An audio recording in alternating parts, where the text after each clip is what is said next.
আসসালামু আলাইকুম dear friends, welcome to another new video from technical Saikat 360 degree. বন্ধুরা, আমি কিন্তু আপনাদের প্রশ্নের আলোকেই আমার ইউটিউব চ্যানেলে ভিডিওগুলো বানিয়ে থাকি বেশিরভাগ ক্ষেত্রে। তো সেই জন্য আপনারা আমাকে যে কোনো প্রশ্ন করতে পারেন, টেকনোলজি রিলেটেড যে কোনো প্রশ্ন হোক, বিকাশ, ফেসবুক, ইউটিউব, টিকটক, ইনস্টাগ্রাম এবং মোবাইল সেটিংস রিলেটেড যে কোনো প্রশ্ন আছে আপনারা আমাকে কমেন্ট করে জানিয়ে দিতে পারেন। আমি কিন্তু আপনাদের সেই কমেন্টের রিপ্লাই ভিডিও বানাবো আমার সাধ্যমতো। তো সেরকমই ভাবে আজকের এই ভিডিওটা একটা প্রশ্নের উত্তর নিয়ে হাজির হয়েছি। তো প্রশ্নটা কি আমি আপনাদের আগে পড়ে শোনাচ্ছি। তো এখানে ইসরাত জাহান ইতি আমাকে কমেন্ট করেছেন যে গত মাসে কত টাকা রিচার্জ করছি বিকাশ থেকে, কিভাবে দেখবো।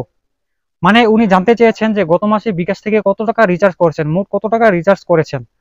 তো এরকম প্রশ্ন যদি আপনাদের মনেও ঘুরপাক খায় তাহলে আজকের এই ভিডিওটা সম্পূর্ণ দেখতে পারেন।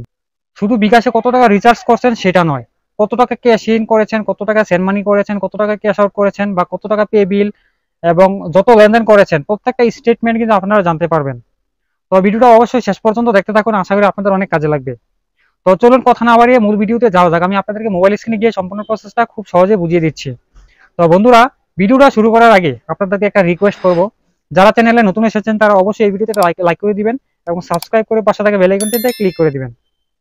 তো চলুন মোবাইল স্ক্রিনে গিয়ে আপনাদেরকে সম্পূর্ণ প্রসেসটা দেখিয়ে দিচ্ছি। তো বন্ধুরা, মোবাইল স্ক্রিনে চলে আসলাম। তো এখন আমি আপনাদেরকে দেখাবো যে কিভাবে বিকাশের সেই টোটাল ট্রানজাকশন গুলো চেক করবেন। তো তার জন্য আপনারা বিকাশ অ্যাপ্লিকেশনটি ওপেন করে নেবেন। তো আমি এখান থেকে ওপেন করে নিচ্ছি বিকাশ অ্যাপ্লিকেশনটা। ওপেন করার পর আমি বিকাশে লগ ইন করে নিচ্ছি ফিঙ্গারপ্রিন্ট দিয়ে। ওকে, লগ ইন করে নিলাম। তো লগ ইন করার পর আপনারা উপরে ডান কর্নারে দেখতে পাচ্ছেন বিকাশের লোগোটা শো করতেছে। এই লোগোটার উপর একটা ক্লিক করে দিতে হবে, ঠিক আছে। ক্লিক করে দিলাম। ক্লিক করার পর এখানে সাইড থেকে সাইড বার ওপেন হবে। আপনারা এভাবে বাম পাশে সোয়াইপ করলেও এভাবে আনতে পারবেন, ঠিক আছে। তো সোয়াইপ করার পর এখানে দেখবেন বেশ কিছু অপশন শো করতেছে। তার মধ্যে উপরে দ্বিতীয় নম্বরটা হচ্ছে স্টেটমেন্ট, এই অপশনটাতে একটা ক্লিক করে দিতে হবে। ক্লিক করে দিলাম। ক্লিক করার পর দেখতে পাচ্ছেন এখানে সমস্ত ইনফরমেশনগুলো শো করতেছে। এখানে আপনি কত টাকা কোথায় পাঠিয়েছেন, কিভাবে পাঠিয়েছেন, কিভাবে আনছেন আপনার বিকাশ অ্যাকাউন্টে সবগুলো। তো এখানে আপনার কোনো কাজ নাই। আপনারা পাশে দেখতে পাচ্ছেন একটা অপশন শো করতেছে লেনদেনের সারসংক্ষেপ। তো এই অপশনটাতে আপনার একটা টাচ করে দিবেন। টাচ করার পর এখানে দেখতে পাচ্ছেন আপনাদের এখানে কিছু ইনফরমেশন শো করতেছে, এরকম একটা ইন্টারফেস শো করবে। তো এখানে আপনারা দেখতে পাবেন যিনি আমাকে প্রশ্ন করেছেন ওনার উত্তরটা হচ্ছে এখানে এখানে দেখতে পাচ্ছেন মোবাইল রিচার্জ। আমি এই মাসে, আপনারা উপরে দেখতে পাচ্ছেন মে মাসের হিস্ট্রি কিন্তু শো করতেছে এখানে, মে মাসের 26 তারিখ পর্যন্ত। এখানে আমি আজকের ডেটটাও দেখিয়ে দিচ্ছি। এখানে হচ্ছে আজকে মে মাসের 26 তারিখ।